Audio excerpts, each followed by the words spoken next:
Naiiyak ka? Anong nararamdaman nyo after seeing that? What a beautiful execution. Ang daming posters! Iba-iba with different versions. Joros, honestly, what's your reaction? Siyempre, sobrang grateful. Kumbaga kaming lahat dahil istorya to nating nating lahat. Lahat nakaka-relate talaga dito. Walang joke to. Wala ko kayo mag-antay na punchline. Hinihintay ko eh. O sige, joke lang. Kat, Alden, gusto ko marinig yung reaction nyo after hearing that we're really going worldwide. You see that? From the North America to Middle East to Asia Pacific regions.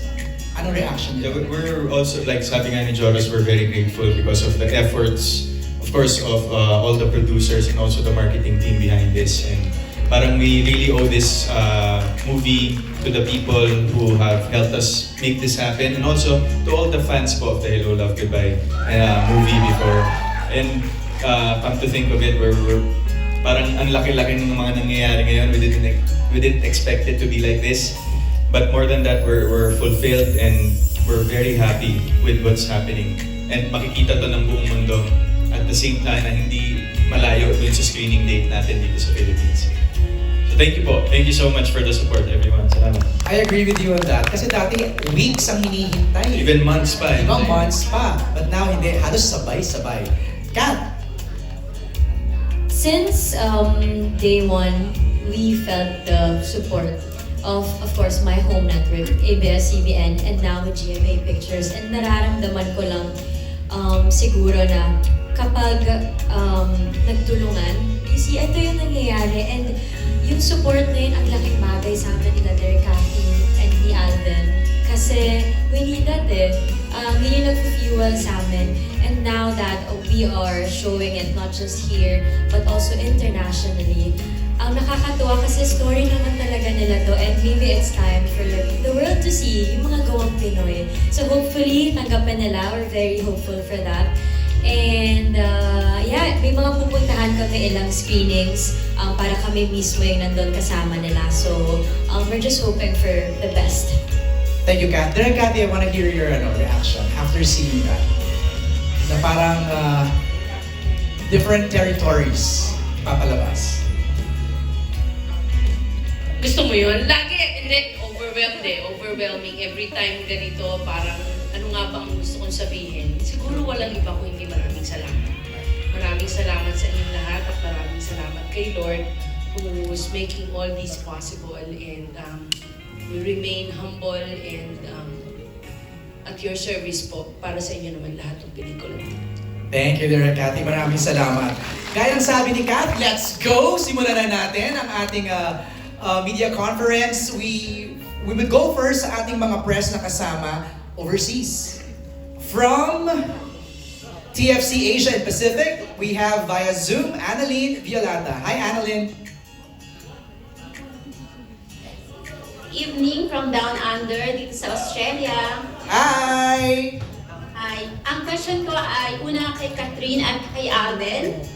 Congratulations muna sa buong cast at syempre kay Direk Kathy, dahil nung in-announce pa lang na magkakaroon ng sequel itong nung nagdaang Hello Love Goodbye, ay inabangan na ng mga kababayan natin dito sa Australia, at isa yan sa mga naging trending na topic dito ng mga kababayan natin. Pero yung question ko is, sa sequel na ito ng Hello Love Again, Kathryn at Alden, ano yung qualities ng mga OFW na na-highlight dun sa role ninyo at talaga namang tumatak habang ginagawa ninyo yung movie? At yung question ko kay Direk Kathy, kung magkakaroon ng part 3, alam ko hindi pa na ipapalabas ang part 2, pero may chance ba na sa Australia naman gawin at pamagatan nito na Hello Love Down Under? Si Annalyn, hindi pa nga pinapalabas yung Hello Love Again. May part 3 nang hini-request. Okay, we go first kina Alden and Kathryn, yung kanyang question about sa qualities ng mga international workers na tumatak sa inyo while portraying your roles. Marami actually, kahit naman din during Hello Love Goodbye, actually mas more of yung struggles ni Joy yung nakita natin doon. But I think at this point of the film, makikita rin natin yung naging hardships ni Ethan in terms of being away from the people that he loves. And I think yung mga qualities talaga ng mga kababayan natin nasa ibang bansa at nagtatrabaho is really the sacrifice and the hard work and yung mga pinagdadaanan nila just to give their family a better life, you know? May ganun talagang traits kasi tayo as Filipinos. We always get out of our way and kalimutan muna kahit hindi man panandalian or pangmatagalan yung sarili natin para sa ating mga mahal sa buhay. And with this film po, makikita nila yon on both characters, between Ethan and Joy, na yung mga bagay na kailangan nilang isakripisyo is, ang tanong ba doon, is it worth it? Is it worth it? Is it worth the sacrifice? So kaya yung mga ayoko lang talaga mag-divulge much about what's gonna happen, but it's really more about the lives of our international workers, the lives of the people who's working away from their families every day. The things that they have experienced, the things that they have, you know, set aside to give their families a better life. Your sacrifices. Yes. Grabe. Thanks, Alden. Kath?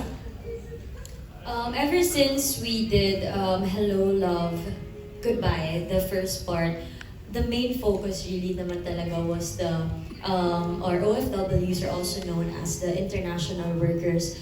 So they created this film to tell their stories, their sacrifices, and all lahat na nangyayari sa buhay nila. So with this siguro, nung ginawa namin yung sa Hong Kong, ang dami naming parang naging awareness siya kung paano talaga yung buhay nila. I think it's very different once you experience it firsthand and you meet them, you get to talk to them.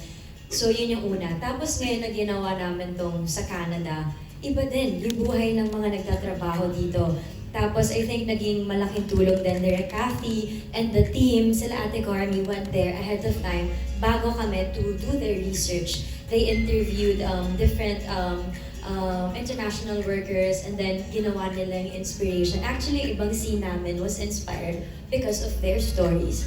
So, very real. It's very real. So, amaze kung gaano katatag tayo mga Pilipino, especially mga nagtatry abroad. Iba yung hirap doon.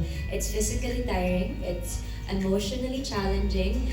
Na kami nga na isang buwan lang doon, medyo mahirap to. Ano pa sila na ilang years na lang din. So we have so much respect for them. And hopefully this movie will mirror their lives and mabigyan yung respect na deserve nilang lahat. Thank you, Kath. Direk Kathy, medyo pa-advance ng konti yung tanong ni Annalyn eh. Kung may part 3 ba daw, pwede bang Hello Love Down Under? Ayoko muna tumalon doon. Dito muna tayo, darling. But God willing, I mean, kung ano man ang puntahan natin after nito, basta kung nasa ng Pinoy, pwede po. Ganda. Thank you, Direk Kath. Annalyn, maraming salamat. Thank you for your question. Thank you so much. Actually, ang dami kong tanong mamaya, Kath, no, regarding dun sa sinabi mong na-experience sa mga international workers and our kababayans in Canada. Pero mamaya na yun. I'll go first to Steve Angeles of TFC North America. Hi, Steve! Hello again, MJ. Hi, Kat, Alden, Direct. Good to see you all again. Just very good. We were just here last year for a very good girl. I know Alden was here for the film festival. So I actually wanted to start off with this question is, especially because we're continuing to set all of these box office records and doing this globally, just how important is the global market, the OFW market, all of us Filipinos everywhere around the world, how important is that when we not only set these records in terms of watching the movie, but also we're using them as our settings, we're filming in Canada, we're also the local stars, like my friends Mark and Marvin are part of it. You guys got Kevin Kreider from Bling Empire, so just how much of that helps bring our Philippine cinema globally? And also, secondly, another question I had is, ang ganda naman ng panahon for Filipino cinema. I know Hello Love Goodbye was #1 record holder until this year, and then that was broken by another Star Cinema movie, and this one also has high expectations. If you guys could describe this unhealthy competition and how good is it for Philippine cinema everywhere? All right. Thanks, Steve. Yung first question niya is, how big of an impact yung global audience in generating the numbers? Who can answer this? Siguro, Carmi, baka you can answer that? It's very important because, di ba, parang the past 2 years, we've seen yung naging response ng Filipino audience here in the Philippines dun sa mga movies na nilalabas natin. We're very, very excited. We're looking forward to see how the Filipinos abroad or international workers or international audiences would also react to this movie. It's very important because first and foremost, it's their story. So from the beginning, from the concept, it's about them. So we want them to be a part of it, not only through the story, but to celebrate with them once the movie comes out in the theaters wherever they are in the world. So that's why it's very important yung milestone natin kanina, na nabibridge natin, papaikli natin yung time, from the showing here in the Philippines to showing it in different parts of the world, para we feel as like one big community from all over the world watching the same movie all together at the same time. So, iba yun, di ba? Ang sarap ng pakiramdam na yun na kahit through a movie lang, we get to be connected. We get to be together at the same time. Saka maganda doon, mapanood siya ng mga kahit ng non-Filipinos. Yes. Diba? So that they would understand our culture. Diba? Thank you, Carmi. Yung second question niya is the competition. Direk, Kathy, baka pwede ikaw ang sumagot nito, no? Na parang describe the healthy competition when it comes to box office. Oo, actually, isa sa mga best friends ko yung tumalo eh. So, I love May Cruz and Ding Dong and Marian. Yes, but ever since kami nila Wendy, tama, it's a healthy competition kasi ang nagbe-benefit audience mo eh. Diba? So pagandahan, parang ano lang yan, kahit anong business.